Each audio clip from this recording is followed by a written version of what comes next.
And we're 2 minutes too, so we should be able to get I think going give it in another, a minute. Yeah. Or two. Perfect. Happy days. Great stuff. Welcome, Charlene. Robert Snyder. Morning, Marlon. Morning, Flo. Morning, everybody. Well, hello, Charlene. Welcome. Thank you. Good to be here. Oh, good Great to have stuff. you. Welcome. And I see Antonio as well. Mm-hmm. Robert Antonio, is a familiar... where are you joining us from? Hi, Antonio. Hello. All right. From Brazil. I'm joining from Brazil. Oh, welcome, Antonio. Okay, so that's two from Brazil. How are you? Well, thanks. And you? Great stuff. Awesome. Okay. I think Robert is in the US, if I'm not mistaken. Welcome, Robert. Maybe you're not able to unmute, which is okay. Robert frequently joins our webinars. Excellent. Excellent. Excellent. Awesome. Lovely. We are pretty much a few seconds away from top of the hour, so I guess we can get started. Okay. I think so. All right. Great stuff. Thanks, everyone. I hope you all are excited as we are. I'm sure you can feel the energy from all of us here. You know, we have, I think, some amazing information to share. And I think equally as well, we would also like to learn from you. So your own input, I think, is going to be very important for today's session. So the topic we have is leading change faster as the world changes faster. Quite relevant for the current times, right? Absolutely. Right? All agreed. That's why we're all here, right? Yep. So just to set the scene, you know, I took the liberty of, you know, just getting some more information. I think when you start reading about a topic, you know, your what do they call them? Your what's that? You know, what you start attracting in your inbox or your search engine. Mm-hmm. What's the algorithm. The algorithm. Thank you. That's the term. Your algorithms. Yes. So one of those things that I came through, I think just before we started the session, is a survey done by Accenture, pretty current. It was done in February 2025, just exactly around the same topic as well, you know, and the need for leadership, you know, to start incorporating these quick changes as well. So I'll just take the liberty of reading from you some of the infographics and stats that came from there. In their study, they find that 100% of C-suite leaders anticipate significant changes to their workforce, all right? And then they also found that 96% of the C-suite leaders are dedicated more than 5% of revenue to change projects in the next 3 years, all right? Another finding was that 95% of organizations have already undergone 2 or more transformations in the last 3 years. All right. I think that gets the point across right there. 95% of organizations have gone through, you know, 2 or more transformations in the last 3 years alone. All right. That's something that's new. I don't think that pace has gone to be like that than it has in the past 3 years. And then they also realized that leaders can see the pressing need for the change, but lack the confidence to deliver, you know, that change. So just 2 further studies, statistics I'd like to share with you is that only 30% of the C-suite leaders feel confident about their change capabilities, all right? Confidence issues. And then in the same study again, only 25% of C-suite leaders believe their teams are prepared to embrace the change. So that's why I think that what we have on our hands with Mark here and the rest of you is very much topical and quite relevant for, you know, for now. All right, so just to introduce, let me get on to my next slide. Okay, here we go. All right, so just before we begin, we've tried as much as possible to get rid of the AI bots, that I think most of us will have when we join. And we've taken all the relevant security measures to make sure that, we don't have any, I think the last session we had early on, a couple of years ago, we had quite an embarrassing moment of, some crazy individuals joining it. So we've tried as much as possible to secure the platform. We will be sending you the recording. We'll give you access to the recording rather, and the presentation. We would prefer the majority of the questions we will deal with at the end, but I think Mark also will be welcoming you to put in your comments in the chat as we proceed. All right, so just a bit of the house rules. And also, I think just the obvious one, when you unmute, rather don't forget to mute after you've spoken on the platform. All right. So about us, we're part of the Human Change Management Institute community. We have over 30 training centers, across Americas, North, South, Australasia, Africa, Middle East. I've got a few of the community on this platform as well. I'm sure we get a chance to introduce ourselves a little bit later on. We are, the company that we are from is Tribal Consulting. We are accredited as a sole provider within the South Africa, as well as the selected English-speaking countries, to run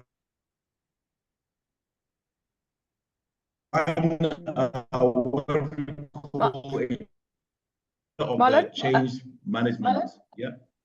I was just wondering if I'd lost you there just a little bit. Maybe can you repeat the last 60 seconds?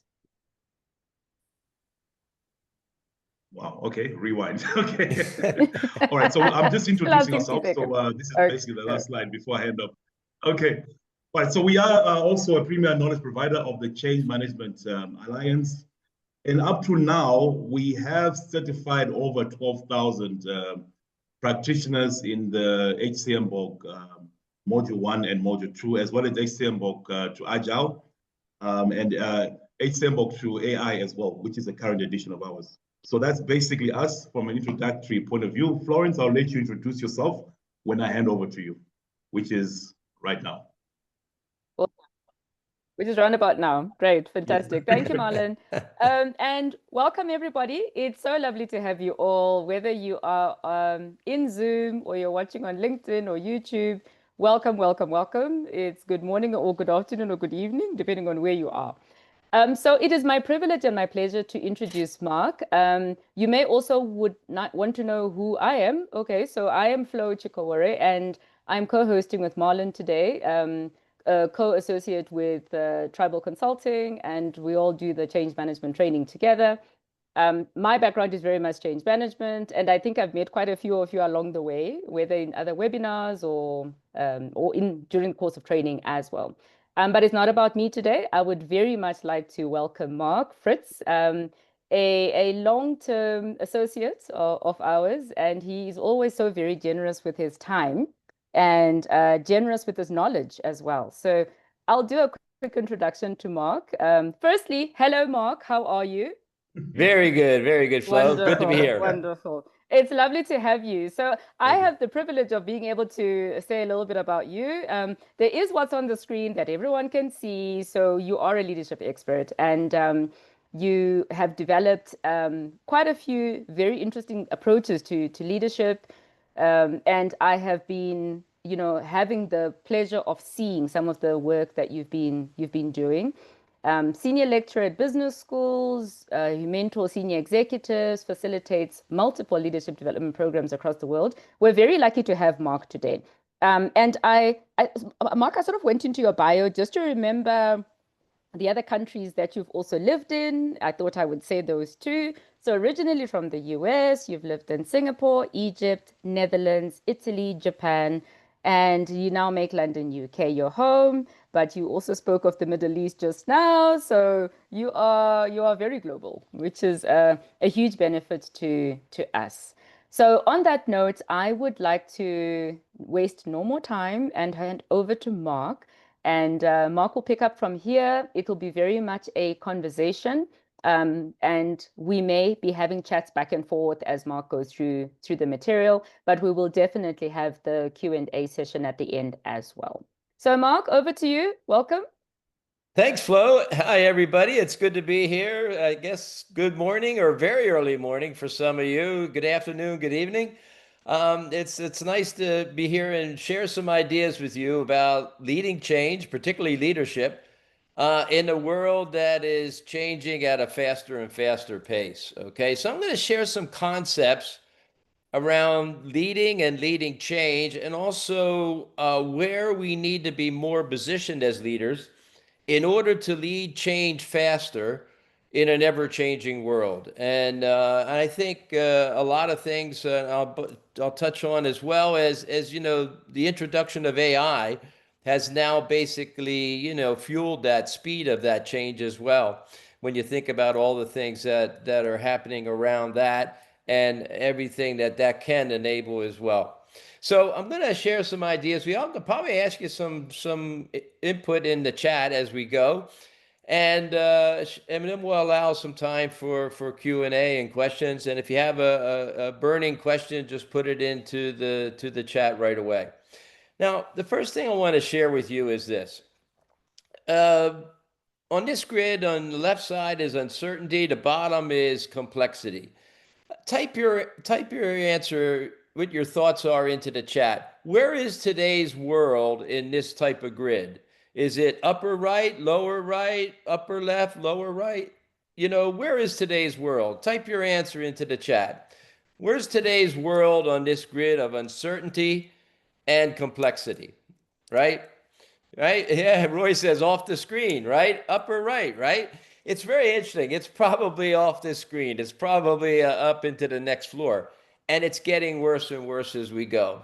And so we're really living in a very uncertain, complex world. But in some ways, we're leading change, we have to create some clarity in what would be an uncertain world and try to frame a context to help people. So what I found over the years in working with people, and too, you know, think about it, before we had, you know, the digitalization and now AI and so forth, the communications and so forth, the world was much simpler. In a world that was much simpler, you could find the answer to things. You could find the perfect answer. In today's world, you know, there's only options. Up here, there's only options. And you see this particularly in terms of mindsets in people. You have mindsets in people who basically, they want to find the perfect answer, you know, and they're always searching for it. Or if they can't find it, they're asking someone else to provide it for us. So they kind of ultra simplify things down so they can have that perfect answer. In today's complex world, there are no more perfect answers. There's only options. And it's up to us to think about what are those options, and then think about what is the future we're trying to create, what is the change we're trying to create, and pick the options that move us towards that change and that future faster. Right? And so what's very interesting is I find these as mindsets too.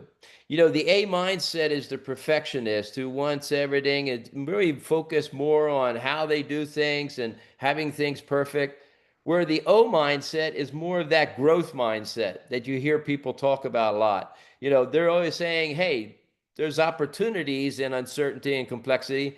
I need to think about the options. I need to make decisions, take action, and keep moving forward. So what I'm finding, especially in this top right world, you cannot have an A mindset leading change. It's just impossible. The world is just going so fast in that regard.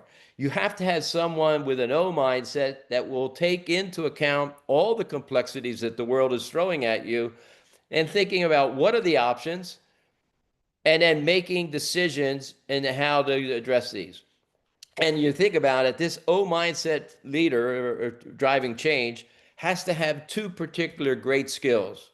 They have to be good at making decisions, thinking it through, critical thinking and understanding the options and making those decisions based on where we're going. And then they need the influencing skills to implement those decisions. I always love the comment where it says, you know, a person said one time, we don't make good decisions. We take decisions and then we make them good. Right? So we need O mindset leaders who have the ability to make decisions and take action.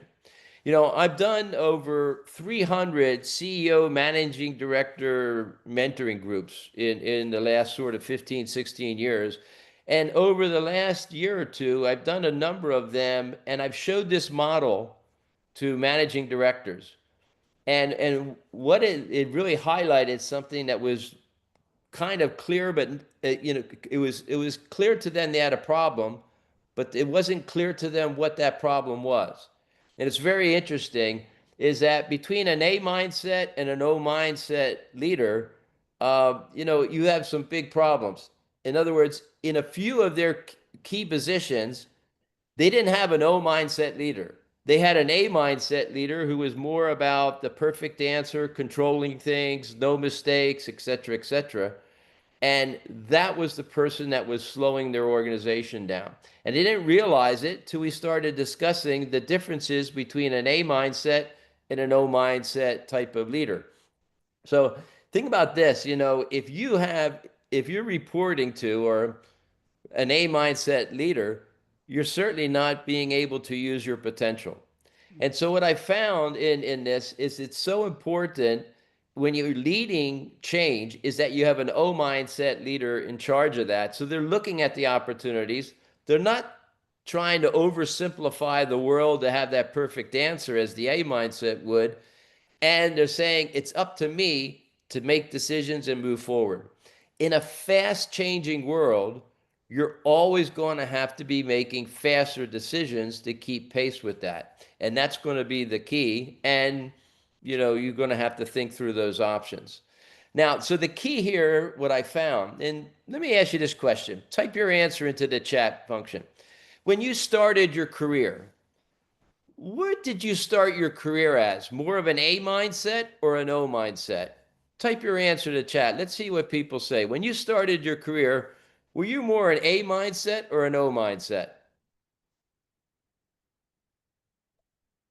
So we have an O, an O, an A. A, yeah. Very interesting. A mixture of those.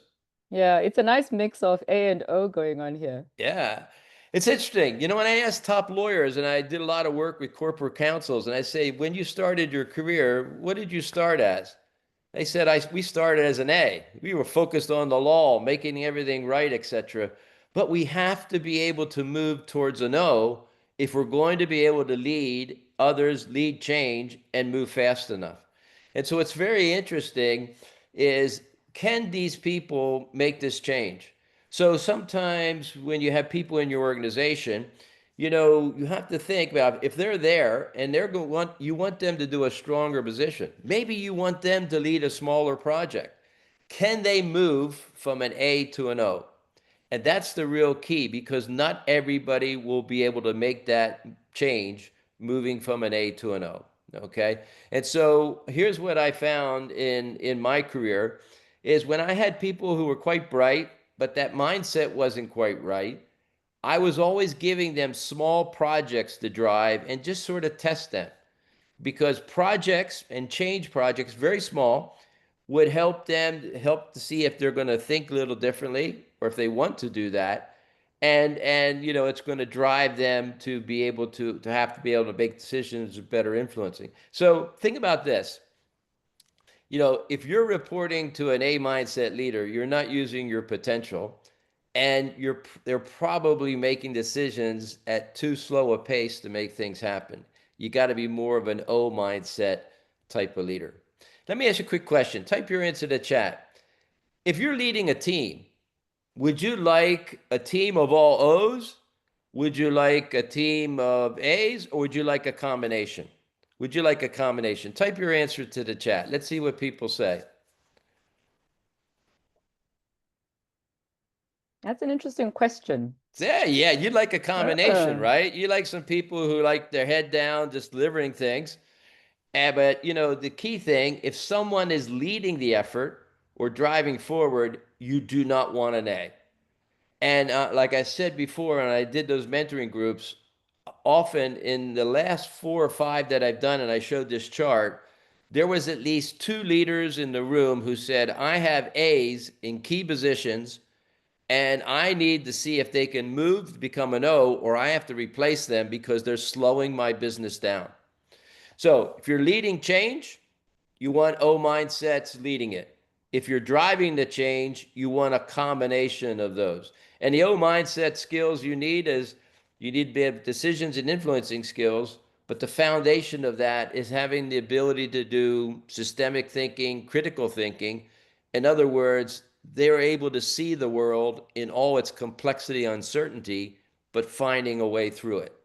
Now, I want to share with you kind of now some impact on this in terms of AI and so forth. If you look at the bottom left, this is more content. In other words, content's going to be much easier. AI will give you some different options and so forth, or give you the what and the how, but it's for us to frame that, which is context. So the world is going to be driven and it's going to be led by the people who can frame a clearer, more powerful context, which drives how we use the content. And if you think about it, AI is just one of those enablers that we've already experienced. When we had digitalization, it changed how we did work. It changed where we made money in our work and so forth. It changed how we organized. Now we have AI. Now AI is going to do the same.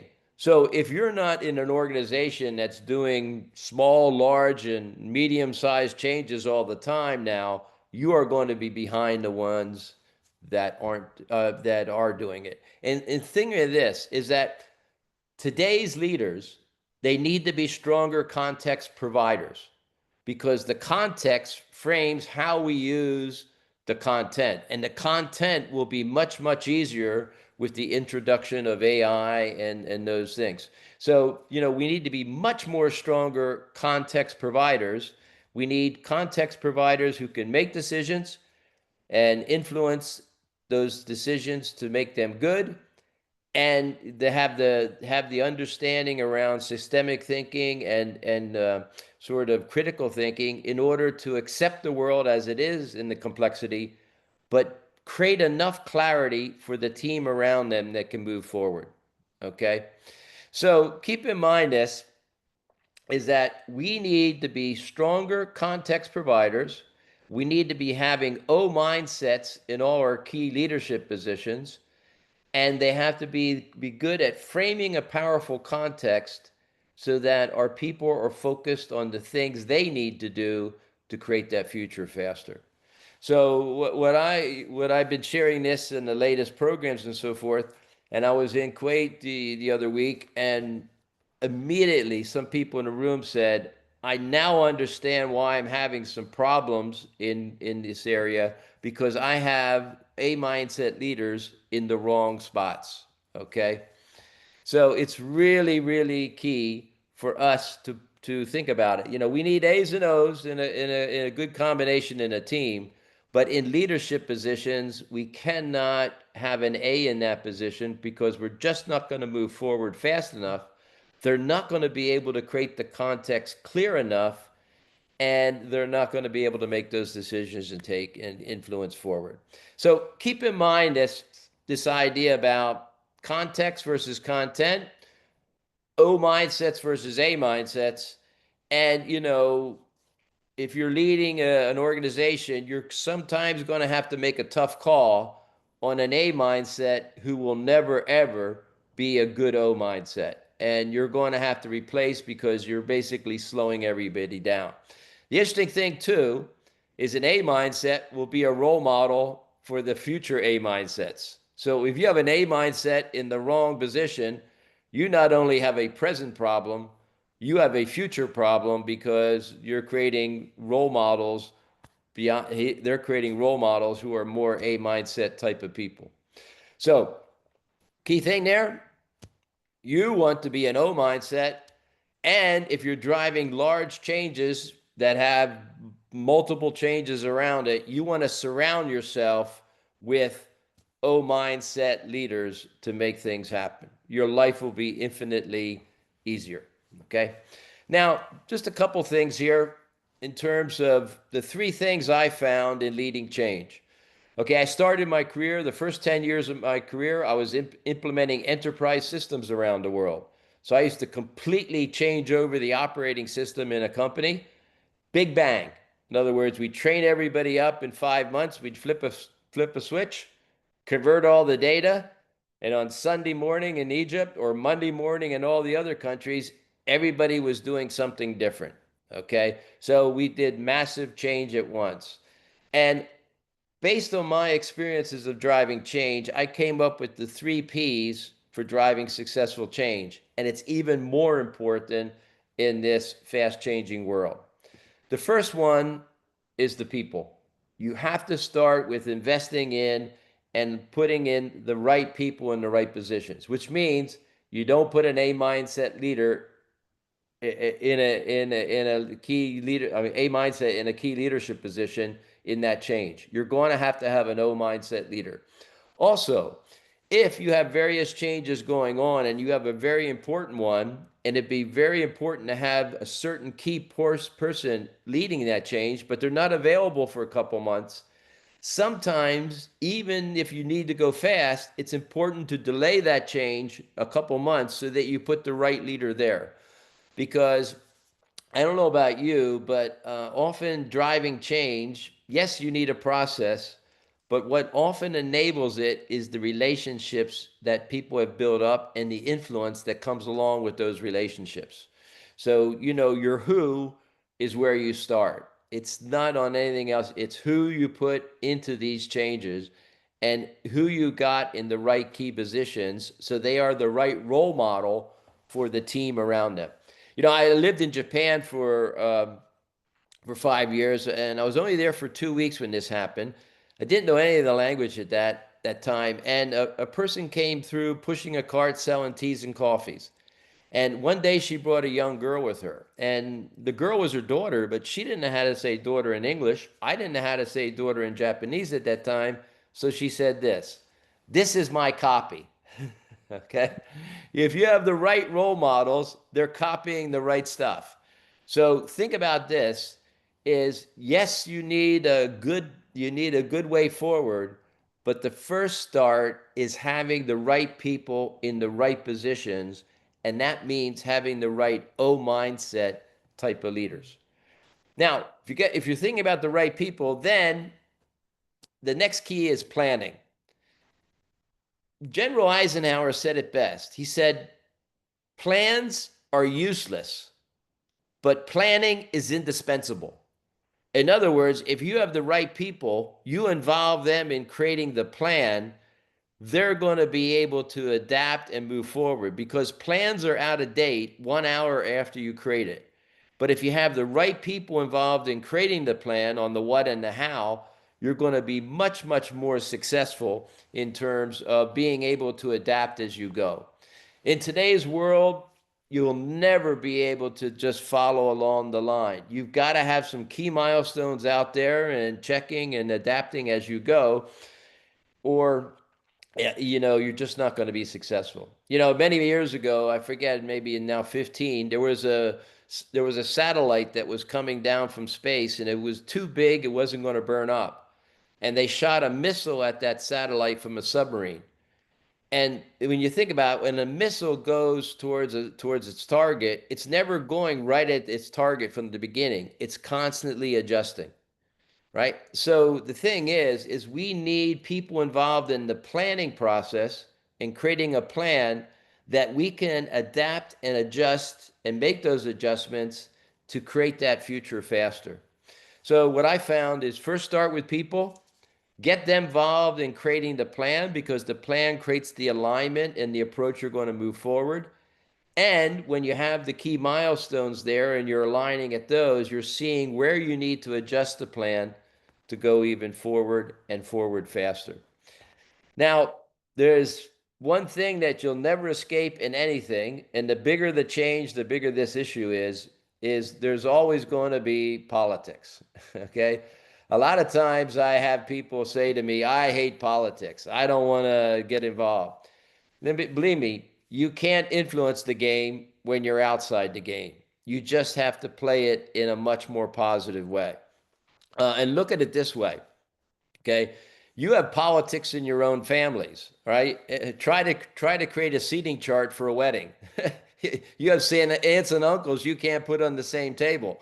So, the key thing about politics or relationships, and I would call it, quote, air cover.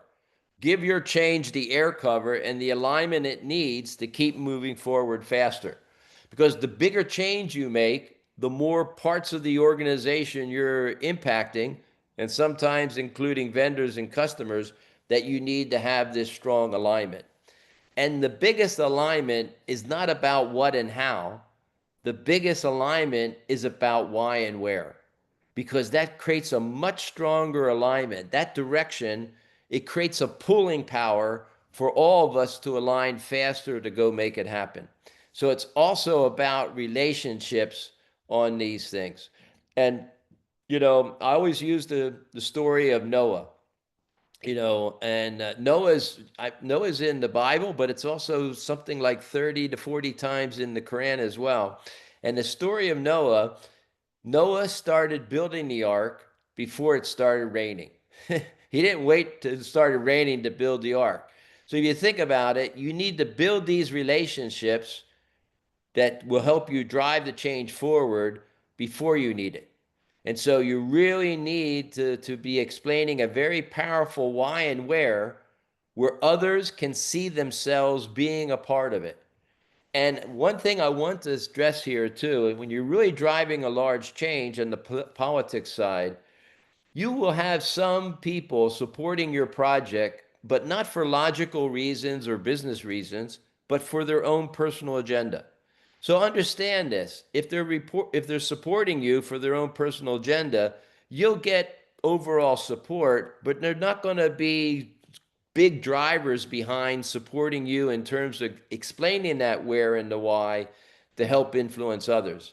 So I would say to you, the biggest thing that I found in driving change is make a list of all the the higher relationships, the stakeholders that are going to have an impact on your decision making. Build that relationship first. Understand why they're supporting you. Is it a personal agenda or some other reasons?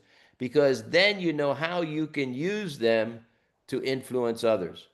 So remember this, influence is not an individual sport. Influence is a team sport. So, you think about this, the more you're understanding everybody's focus, you can sort of align what you want to accomplish with theirs, and now you get their personal involvement to help you. Okay? So remember these 3 Ps. Start with the people, okay? And make sure you have O mindset leaders in all the key areas you want to drive in that change. Involve those people in the planning so that they're very clear about what they're going to happen and the key milestones ahead, and they can adjust the plan as they hit certain milestones and so forth. And then always focus from the very beginning, building those relationships and focusing the conversation about why and where, not about what and how. Because the minute you start to get with stakeholders and what and how, you start to get into more conflicts than are necessary, because things are going to be changing anyway, right? And if you strategically ask for advice and so forth, you can probably move them in a different way too.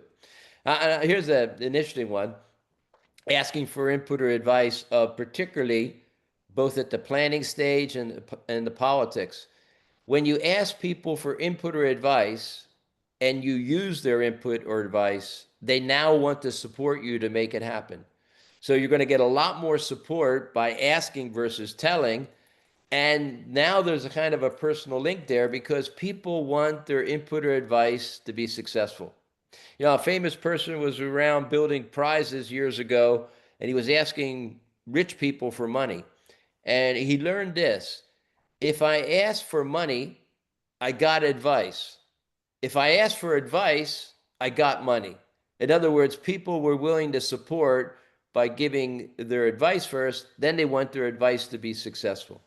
So remember the 3 Ps here as we go.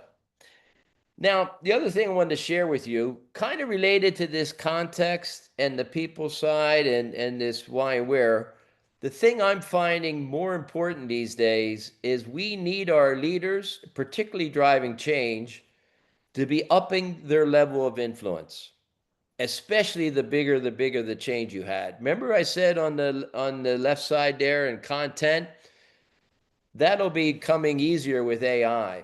So it's context that drives things forward. So if you think about it, when you're trying to drive something, your lowest level of influence is how, right? If you're always trying to tell people how, you got to be around to tell them the next how. That's sort of the micromanagement level, okay? Now, and a lot of times people say, I need to do this because my people can't do it without me there to tell them and things like that. Let me ask you a quick question, and I'm going to give you a scenario. I've done 15 letting go workshops with CEOs and change managers over the years, and it's particularly on letting go. And I asked them to list up all the reasons why they don't let go, why they don't let go of the how. And they write it on the flip chart. Type into the chat, what percentage do you think had nothing to do with the quality of their people? It had only to do with their mindset, their feelings, their own insecurities. What do you think? Type your answer in the chat. What percentage had nothing to do with the quality of their people? With 80, 90, 85, very big numbers there, right? Because everybody says, I don't have good people. I can't delegate to. It was always between 85 to 95, had nothing to do with the quality of your people. So a lot of times you have change leaders who the only way they feel in control is by knowing everything, right? If the key was to success was knowing everything, the librarians would be the most successful people in the world. And now with AI, you can know everything anyway. So we have to let go, and we have to get our feeling of control through people and not through knowing everything. So if you think the lowest level is how, your next level is what, right? It's the outcome level. Delegating outcomes to your people and letting them figure out their own how.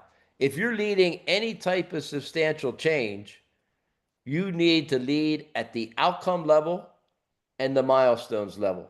Because if not, you're going to be too involved to really get the change going fast enough.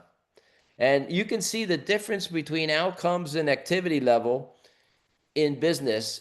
And I can't see people's face here, but think about this. Have you ever heard this expression in business? We need a meeting to discuss something, right? I always get the funniest smiles, right? But discussion is not an outcome, it's an activity. That's the reason. So if you're really driving change well, you're not having activity-based meetings. You're not saying we need a meeting to discuss. You're saying we need a meeting to agree or align on. Because there's only 3 outcomes for meetings from a leadership perspective. You need an agreed decision, an agreed action, or you need alignment. Especially in change. You need decisions, actions, or alignment because you need to move forward. If you can move forward without a meeting, you don't need a meeting. So we need to operate at a minimum at the what level, particularly with how we engage people, because the more we're discussing how too much, we're wasting time. And you know, some of the people in your meetings have nothing great to say. They just like the sound of their own voice, right? So you've got to get at least to the what level, particularly. Now, the best change leaders are going even above that. They're thinking about who, okay? Now, this is going to sound like Dr. Seuss, but if you don't have a who is the who? It's you. It's you. So the very best leaders, they say, my how is who. Because if I have the right who around me, the O mindset leaders, they can come up with their own what and how, right? You might have to help some of your who's with the what, but your most powerful in any change is if you can delegate to a who the what and the how. And you're tracking that through the milestones as you go. And so I had a client one time. I built this from a client. My client had a huge problem, and he first instinct was to call his best person in and tell them how to fix it. But he heard my coaching voice in his head. He called his best person in and said, "Can you come back tomorrow morning with 2 or 3 options to fix this problem?" Person came back, they picked one, and he fixed it perfectly. So he said, "I figured out my job as a leader. My how is not how. I pay my people for how. My how is who. Hiring the right who, enabling the right who, and then I gave him the Dr. Seuss. If you don't have a who, the who is always you." So if you think about that, if you are down at the how level, you are slowing the change. So you need, when you're driving change, you need to be at least the who level, an O mindset leader who's comfortable at creating their own what. Now, if you're on a very big change, there's the 2 higher level of this. And remember I said about the politics, it's where and why. Because if you're explaining strong where and why to your who, they can do a lot more and make decisions about the how and the what without you. And so that's the context. If you explain why and where in the context clearly, your best people can create their own what and how. But without it, they don't have a frame to make better choices on the what and how. And the why and where is right, because today there's not enough time to do all the good. We always have to drop some of the good in order to do the great. And it's the great which creates the future faster. So if you give your people 3 priorities, they're going to focus on the 3. And with a clear why and a where. Here's where we're going. If you give your people 10 priorities, they'll pick the 3 easiest to do. Okay? So you really have to be clear on why and where, because it's the framework by which your who make the choices on what they do. And remember, there's not enough time to do all the good. We can't just choose the easiest of the good. We have to prioritize the great from the good in order to create the future faster. So think about this. You want to hire a who can do the what and the how on their own. You as a leader have to give them a why and a where so that they can make the better choices. And you also need the who can understand the why and the where to explain it in their way to their own people as well. Now, there's one W missing here with this levels of influence, and that is when, okay? Without a date, nothing has a sense of urgency. Nothing is more powerful in driving a change than having a who, a what, and a when, or a who, a when, and a where, because those are the critical 3 that have to be visible in order to hold people accountable, but also to give people tremendous pride if they've delivered it, and a lot more people know about it. And so visibility is the way to drive stronger peer pressure to deliver and pride in an organization. And it's always in driving change for the middle of the change and lower, it's always a who, a when, and a what. Not a how, a what, an outcome. For the higher ups, it's always a who, a when, and a where. What are the key the milestones we need to make? And I'll give you one tip. The best people who are describing this why and where, they have the ability to explain it in different mile markers down the road. Some of your younger people can only see the first 400 meters. Some of your more experienced people can see 10 miles down the road. So we have to be able to explain the direction, the why and the where in milestones or steps in terms of how people can make that personal connection. Because if you don't explain the first 400 meters well, you just lost your younger people. You don't explain it far enough out, the people that are sort of experienced, they're not personally connected to it. So you just can't describe the end state. You have to describe the end state plus the key milestone markers along the way so that people can see that personal connection. Okay? So remember, you're driving a change, particularly around the middle of the change. What you really need is a who, a when, and a what. And I mean who, a name, not a group of people. And here's the reason why. How many statues in the world do you see dedicated to committees? Not many, right? That's right? funny. There's always a person. So even if you have a team doing something, you have a person who's there in charge to facilitate making it happen. So you never have a team next to something. You always have a name next to something, okay? So think about that. Now let's pull this back in terms of what we talked about with the O mindset and the context. The top part is framing the context, the direction, the pace, where we need to go. And if your who knows the context very well, they can deliver those what and how. But here's the thing I found that you need to be able to do as a leader these days. We need to frame a strong context, but we need to invest time up front to set our expectations. What I found is we're such a fast-paced world. If we don't explain what good looks like, we're going to be disappointed later with what we get back. You don't need to explain the how, but you need to explain what that outcome they need to deliver and what good looks like strong enough so that they're going to deliver something that you're going to want to see.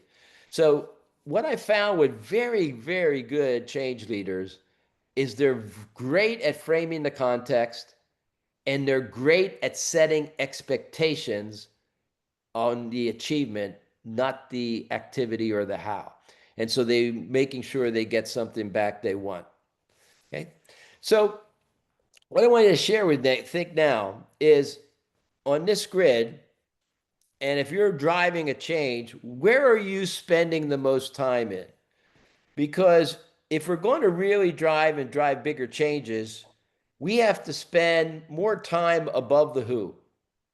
We have to focus our who. We have to frame the context much more powerfully, why and where, because we can't afford to be down lower. If we're always down here, beyond setting the expectations and really at the how level, we could be the one slowing the change because we want to be involved in everything for our own personal feeling of control. So what I found with leadership is oftentimes leaders get involved too much for two reasons. One, we've already talked about, control, right? You know, you need to know everything for your own personal feeling of control. But the second one is very interesting, particularly in driving change. Because us as leaders, we're always going to love certain parts of the change more than others. And the leading that change is not fun job sometimes. It's difficult. So what do you want to do? You want to have some fun. So you get involved too deeply in part of the change that you love, and you're actually doing your key people's work. So be careful. You have to fight that urge to get more involved in the things you like. And you have to delegate. In other words, you know, it's easy to delegate what you don't like to do. It's not easy to delegate what you like to do. And we have to get better at that, I found. So what I wanted to share with you today is this framework here around really thinking about change, but in a way that you're putting in the right leaders to drive this change. You need O mindset leaders who can drive these changes. If you have an A mindset in a key leadership position driving the change, this is very high maintenance. And you need people who are much better at framing context. much better at why and where, and holding people accountable for more of the what and the how. And you need leaders who be able to explain the why and the where in different milestones or mile markers forward. So think about this and what I covered today.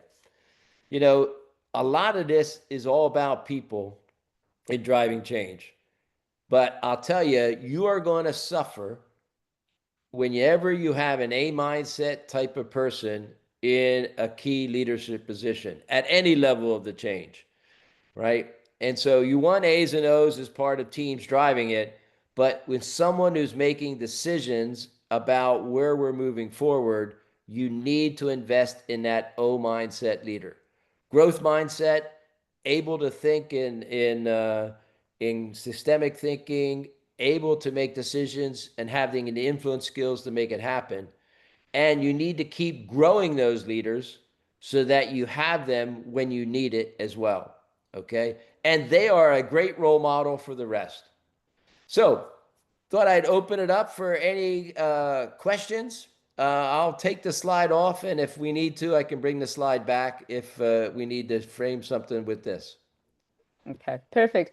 Thank you, Mark. Gosh, this has been such an amazing, it's a masterclass in simplicity yet effectiveness. I think those two, and I've been reading some of the comments in the chat. So while people are coming up with any questions they'd like to ask, you can either put it in the chat or you're welcome to do your raise hand, then we'll see you as well. So Mark, as people are thinking about questions, I have a few questions that came to mind as you were talking. So the one, and it was so illuminating as you said it, and you spoke about the fact that when you give direction as a leader, you've got maybe younger, less experienced people who need to know the next 400 meters, for example, or the ones who need to know, okay, we're talking in meters and kilometers, but the ones who need to know, say, in 10,000 kilometers, right? Now, what is interesting about that is my question is what happens with, I think of Gen Z and I think of Gen Alpha, our upcoming younger generations. They live in a world that is, they were born into a world full of uncertainty, right? They have access to so much information. They have knowledge at their fingertips. I have a 13-year-old who teaches me every single day things that I wouldn't have otherwise known because they're so digital. How do you lead? How do you lead as they come into the workplace? What does a leader need to be thinking about? Because we're talking about leading change faster as the world changes faster. How do you have to have a different leaning in order to work with our younger generations, or what do you think? Yeah, I mean, I think you're definitely their attention span and everything else is totally different. But I think where I come back to is sort of like the key motivators of people, and particularly of the younger generation. The same is like an evil word. They want variety. Something has to change all the time, right? But if you think about motivations, everybody to a certain extent wants choice, right? If you're told what to do all the time and you have to do this, you have no choice, you don't feel powerful. You feel handcuffed. So I think with the younger people is that we have to give them a very clear expectation about what we want, and we have to allow them some extra choice about how to do it. You know, us old people, when we started in the workforce, we just sort of more blindly followed our leaders. The younger people will not blindly follow their leader. So I think we have to be much clearer on expectations on things, and we have to give them some choice about how they do it. And without choice, we never feel powerful. I always like with one expert said on this one time, he said, I learned choice with my young son. So I used to go to my son when he was younger, would you like to do your homework at 7:30 or 7:35? Little kids want choice. The younger generation wants some choice.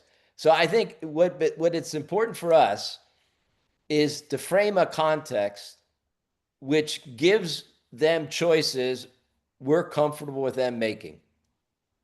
I think that's the key. Not to try and squeeze them into something that we want them to be, but give them a framework and a target that gives choices that we're comfortable giving. Yeah. Okay.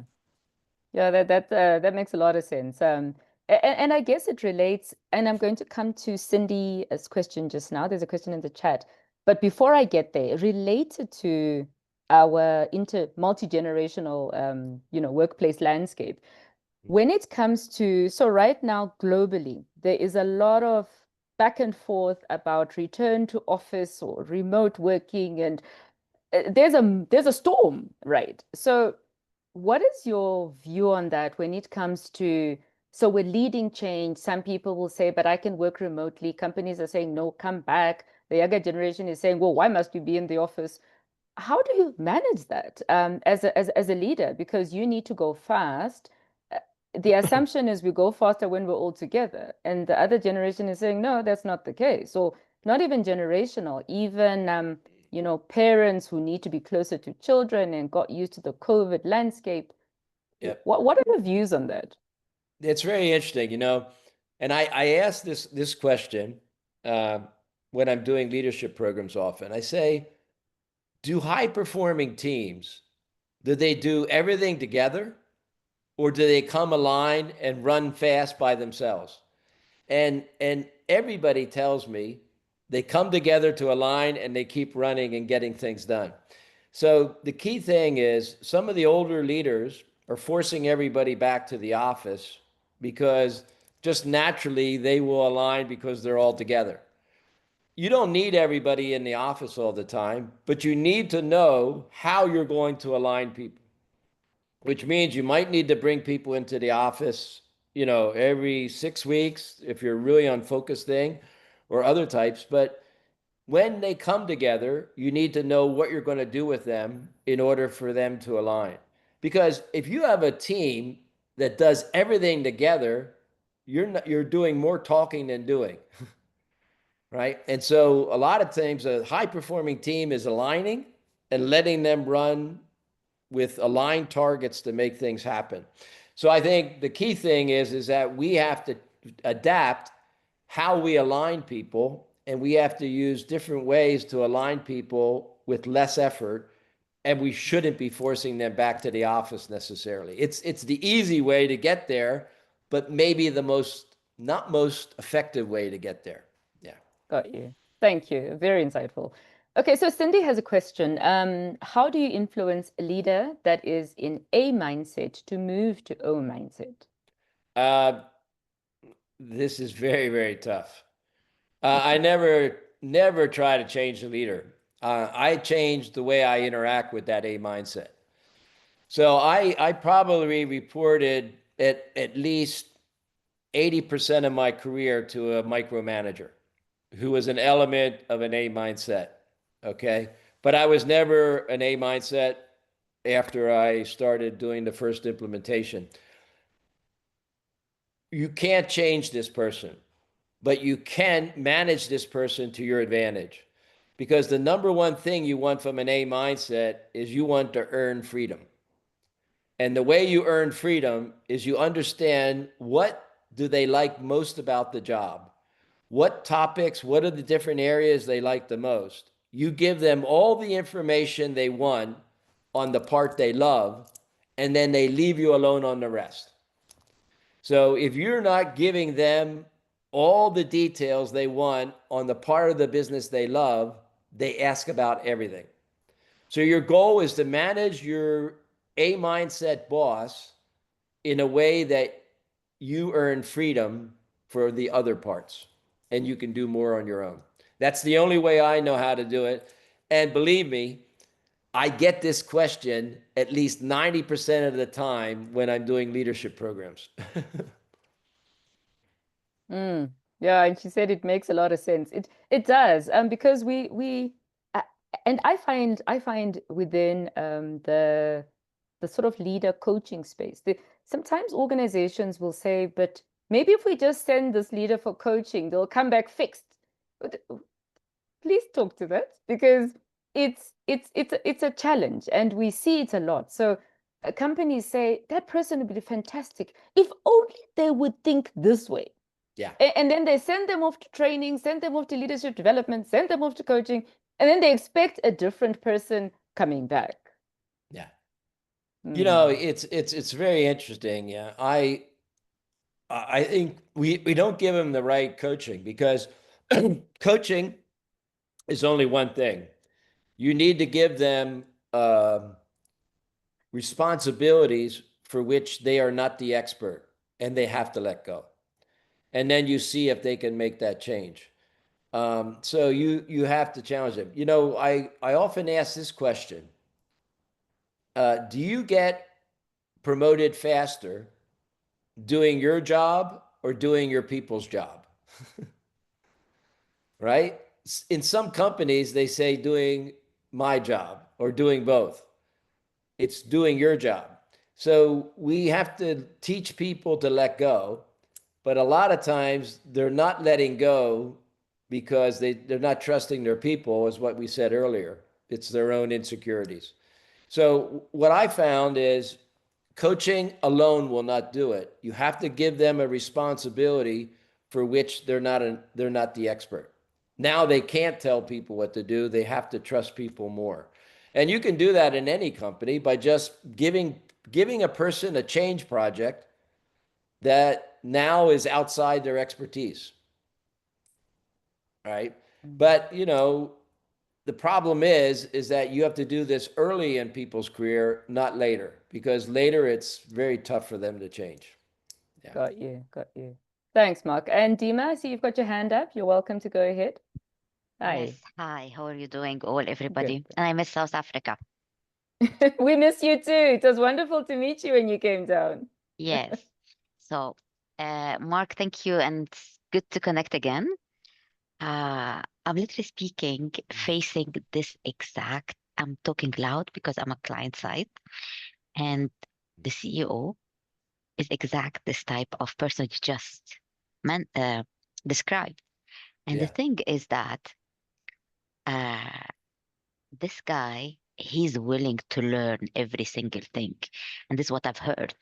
Like, you know, he's not he's a micromanager, and he goes, he learns every single thing, and he goes back to his team and tell them, you need to do it A, B, C, and D. Yeah. So, and he's good. The guy is good, and he's influencer, he has good stuff. But his problem is a micromanager. And though he's been coached, because back to Florence, like coaching didn't help him. And they said, just the way we say it in the Arab word, like, you know, there are things that you cannot change. It's just the way the person is. It's his personality. So an advice would be very much helpful to help you support. Is this an owner manager? He owns the company? No. No, it's not. Because the owner manager, you'll always have leverage that they'll never be able to sell the company for the money they want. Yeah. Because no, if it's all his the CEO. decision making is within that person, they're never able to sell. A Yeah, CEO appointed by a board. by the board. So the board is allowing this person to do it. Yeah. Yeah. They even I mean, clash. you know, the only other thing I've seen happen one time is don't get them a coach. Get them a mentor. Get them someone that this person really respects as to what was accomplished, and have them come and talk more forcefully with this person as to what they're giving up by being a micromanager. You know, when I coach CEOs or leaders, I'm combination of CEO and mentor. I mean, because I'll give some advice. I'm not just going to ask questions, but sometimes this person will only respect someone who's been through that, or will just put the hard choices they need to make on their behavior. Yeah. But I'll tell you, it's very tough, because that's how they get their buzz. They get their buzz by being involved. You have to get a bigger buzz. I'll tell you, I remember I was on a podcast. There's a guy that was the top salesperson, and he was he was offered the sales manager's job. And he asked himself one question. He said, would I rather give a plaque or get a plaque? Which means, would I rather give recognition or get recognition? He decided he'd rather give recognition, and he became the sales manager and became the CEO eventually. So the thing is, these people need to get a bigger buzz seeing their people do it than doing it themselves. Unless that, nothing changes. Nothing changes. But I'll tell you where I would start. If you had access to the board, I would start to the board. Yeah, because the board is allowing the person to do it. Yeah. Thanks, Mark. Not Thank an you, easy Dima. one. Yeah. No, it doesn't sound like an easy one at all.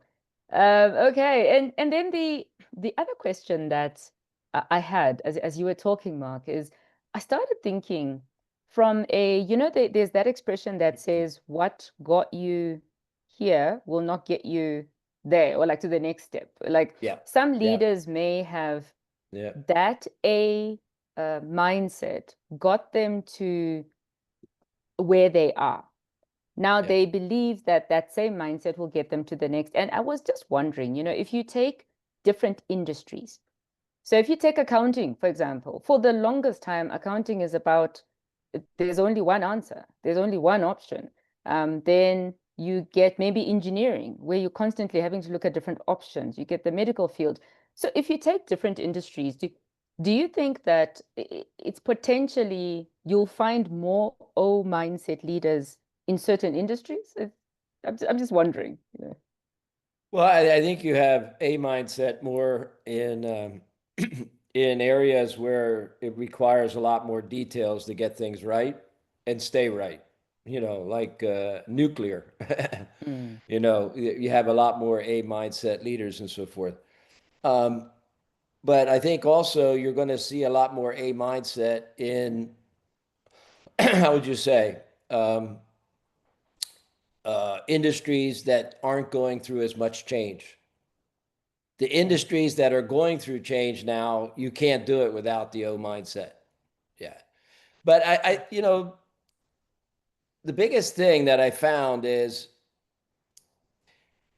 very large companies, the people that are at the top or middle of the top, their role models were micromanagers, because in the past you could micromanage and make things well. So they're not going to change dramatically overnight, because they built that up based on from very early that's what they think a leader does. And I think what I frame it often is a leader goes from the doing to the motivating the doing. And I always say with people is that I want people to own the achievement.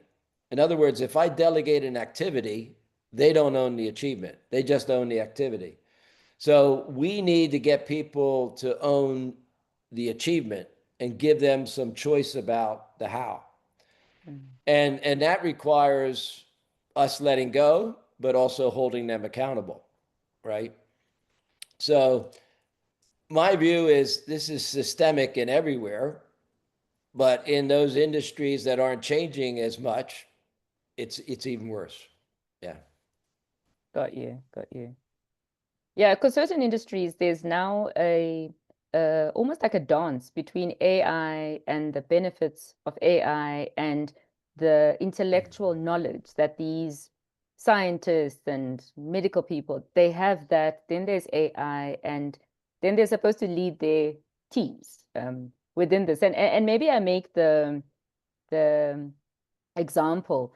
I have a sister who's a pediatrician, so she's a consultant pediatrician, and what they find is when they're trying to now work with, you've got your older specialists who are maybe they're very A mindset because there's certain ways you do certain things. Then they've got the younger generation coming in full of O's, options and more options, and trying to navigate that is quite complex. So it just got me thinking, maybe there's an industry leaning there. Yeah. I mean, it could be. My view now is, like I said earlier, We have to frame the context and the expectations that allow people to make the choices we're comfortable with. In other words, you can delegate a lot more decisions if you can answer this at the back end. I'm happy for you to do whatever you want as long as. If you can answer as long as, you can let go a lot more. But if you don't take the time to answer as long as, you're going to be more controlling. And so I really believe that we have to be very clear on expectations, but we have to give people choice, more choices on the what and the how. Choice is king, clearly. Yeah. And Robert, you had quite a few comments and points in the course of the chat. Is there any question you'd like to ask Mark before we start wrapping up? Because I saw quite a few comments that you made there. Hi, Robert. Hi there. My hesitation says it all, right? I'm looking for a question, but I was really just playing yes and offering just reactions or cliches or somethings, but no question. But Okay. Thank you. Yeah. Happy days. Thank you, Robert. Yeah, I had some very interesting comments there. The one that I might just pick up on is when you were talking about the A mindset versus O mindset. One of the comments you made was around, could this be related to divergent thinking versus convergent thinking? But considering that divergent thinking, you have a lot of options. Convergent thinking, you are now sort of narrowing down those options. Yeah. What are your thoughts, Mark? Is that related? For me, the O mindset has to do both of those, but the A mindset will never get to the bigger options, right? You're always going to open your mind, narrow down, open your mind, narrow down. Okay. But the key difference for me too, between A and O is more why and where, A is more what and how. And there was a saying many years ago, it said this: the people who only know how will always be led by the people who know why. It's a good one. The power is why. And so the A mindset will never get to where and why because they'll look at things too simply. Yeah. Thanks, Mark. Thank you for that. It's very insightful. Glenn is asking, Mark, is your A and O similar to Dr. Carol Dweck's fixed versus growth mindset? You did allude to growth mindset at some point, so yeah, it's similar for sure. But I put it on this grid because I think the A mindset is a danger to oversimplify the world to get the answer, and an A mindset is more of a perfectionist too. Yeah.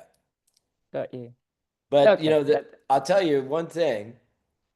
In the last 4 proposals that a company got that I'm participating in from a leadership program, three out of the 4 wanted their people to have a stronger growth mindset.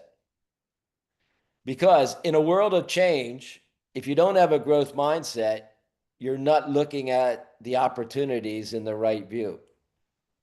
And I think that's key. That's key. Absolutely. Yep. And then there's one more question from Vicente. How do I deal with leaders, sometimes CEOs, whose style is essentially about controlling activities and giving answers rather than inspiring solutions? Then he said, should I update my LinkedIn and seek new job opportunities? In other words, do I get out of there? You're definitely going to be limited. As I said before, you try to earn freedom from this type of person. You also preempt them. Come to them with, hey, this is what I've been thinking through the options. This is what I'm going to do. And just don't ask or try to be in front of them as well. But, the thing is that if this person is going to be there for a long time, you're going to have to move because they don't change. They don't change on their own without some external force. Yeah. Because that's the way they get their buzz. Yep. Yeah. Yeah. Awesome. So, you know, if you're a young person in today's world, I would not pick an industry as much as I would pick the leader you'd want to work for. Which means that you have to interview for the culture and the leader so that you're starting your career off well. Yeah. Yeah. Yeah, because that determines a lot, hey? Especially that first leader that you have as you're coming into a world of work. Yeah. Super important. Okay, fantastic. So we're going to start winding down. We are cognizant of time as well. So before I hand back to Marlon, we're just going to do a little bit of a wrap up. Mark, from your side, do you have any last words or where people can get hold of you should they want to have more conversations with you? Yeah, I can put my my website there, please. You know, in the chat, and if I can help in any way, it's my pleasure because I'm outcome focused. This is an activity. How you take action based on this is the outcome. So please feel free to contact me there, and it'd be my pleasure. Thank you so much, Mark, and thank you for being so generous with your time. We really appreciate it. But don't go away yet. We'll just wrap up and finish up. And if there are any other questions, feel free to please put them in the chat. And I'm sure we can also Mark can pick them up later as well. Marlon, I'm going to hand over to you just so that we can do a little bit of a wind down. And we may have people wanting to know where they also get a hold of us as a team. So I will hand back to you. And you may be on mute, possibly. Unmute. There Yeah, you here we go. go. Here we What go. is that Here phrase? Phrase of 2020. You're on mute. Thanks a lot for that, Mark. Florence, thank you so much. And thank you so much to all of you for your amazing insight. I think one thing that came later on to me talking, Mark, was that when you mentioned that, you know, if you wanted to, you invite participation, it made me think of the Ben Franklin effect as well. You know, it talks about more or less the same thing. So yeah. So from my side, guys, let me just put my last slide in. Can we all see that? It's coming. It's coming. Okay, here we go. There's you. Yeah, there we go. Ah, perfect. Excellent. Can't believe there's still some more people coming in. So thank you so much once again, guys. I think the recording, everything will be available online, you know, through the same LinkedIn site that you used to join as well. So where to find us? Just give me a second. All right, so Mark is available online. Just reiterating the website there. It's markfritzonline.com. We are from the Human Change Management community, so we also have a website. That's HUCMI.com as well. And we are also on LinkedIn. So if you go through to our LinkedIn site, we also would like to invite your participation in a Change Global survey. You will get access to the report by doing so. I think something very interesting. We'd like to get some, you know, some insights around topics like we've discussed right now and other areas of change management. So your participation will be welcome. I'll send the presentation so you can also have direct access to those links. So thank you for that. And then through to the HUCMI website, register there. In the student area, you're going to find that have some online tools available. Normally, we give access to students, you know, who've enrolled for VOC, but this is for anyone for the rest of July who registers on the site itself. So complimentary access available throughout July. Is that right, Vicente? It's throughout July, right? Okay, he's gone on mute. All right. I'm sure he did say throughout July. I'm sure he's shaking his head somewhere. Yes, so if you can go log in, you will get access to the complementary online tools like 3D stakeholder management, cockpit management, engagement management, you know, something that I think will enhance the whole learning or execution experience from a change management point of view. All right, so that's it from my side. Anything else from anyone else? Nothing that I can see, Marlon. I think everybody's good. We've got lots of thank yous. And Vicente has also put the link to the Global Change Survey in the chat. If anybody would like to click the link from there, they're welcome to do that. Yeah. But yeah, I don't see anything else. I think we can, I always say, you know, the gift of a few minutes before is always such a present. You know, everybody can go and make tea or coffee or breathe before your next meeting. So there's nothing else on the chat, but from my side, just a very, very big thank you to both Vicente for opening up the platform, and to Mark for being the reason we are here and the reason we've learned so much today. You know, Mark, it's always such a treat to listen to you. I learn so much every single time, and it sticks. You know, you don't forget it easily. Like when the last time you did the 3 Ps and you spoke about it, there's no who, the who is you. I have never forgotten that. So, you know, it's impacted how I also delegate. If there's no who, the who is you. So I love the way you keep it so simple, but so real, you know. So thank you so much for the gift of your time. All right. My pleasure. Well said. Okay, and then. Marlon, thank you. I'll hand back to you just to say final. Cool. Thank you, everyone. Yes. Okay, then. Bye-bye. Thanks, everyone. Thanks, everyone. Thank you Have so a good much. one. Bye.